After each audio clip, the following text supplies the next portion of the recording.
What's going on, everyone, and welcome back to the Sports Card Report. If you're new here, this is the weekly show where we break down the biggest stories, trends, and conversations happening in the sports card hobby. Every week, we're looking at what collectors are buying, what cards are moving in the market, and what products or players people in the hobby are paying attention to.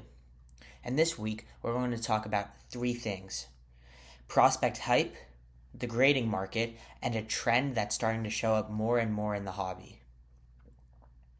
So let's start with prospects. One thing collectors love doing is trying to predict the next superstar before everyone else does. That's why prospect cards are such a huge part of this hobby. Bowman products in particular have become the go-to for prospect collectors. A lot of people chase first Bowman autos because historically those have been some of the most valuable cards once a player becomes a star. We've seen that with players like Mike Trout, Shohei Ohtani, and Aaron Judge, where their early Bowman cards exploded in value once they became MVP level players. Right now, collectors are always looking for the next player who could make that jump. Prospect collecting is basically the sports card version of investing. Sometimes it works out incredibly well, and sometimes the player never becomes what people expected. But the possibilities of finding the next superstar early is what keeps collectors hunting these cards. Now, another huge topic in the hobby right now is grading.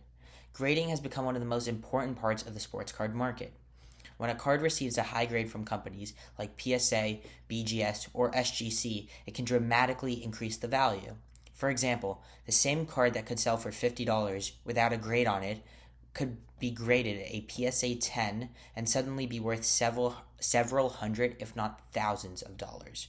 That's why collectors are constantly submitting cards hoping to get these high grades. But grading has also become more strategic.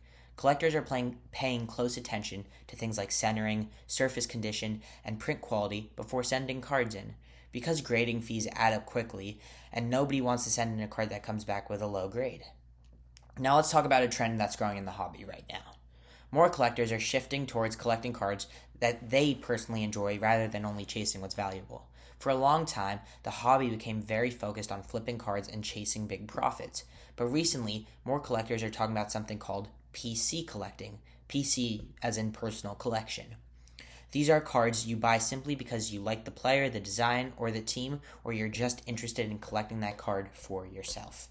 For some collectors, it's their favorite team. For others, it's a specific player, or even a certain card that they love. And honestly, that's how the hobby started. People collected cards because they loved the players and the sport. So while there will always be a card market and investment side to the hobby, a lot of collectors are rediscovering the fun side of collecting again, and that's something that's actually really good for the long-term health of the hobby. And that's what's going to wrap up this week's episode of the Sports Card Report. Each week, we'll cover the biggest stories in the sports card world, what collectors are talking about. If you enjoyed the episode, make sure to subscribe so you don't miss next week's report. And let me know in the comments what player or team is in your personal collection. I'll see you guys in the next one. Peace.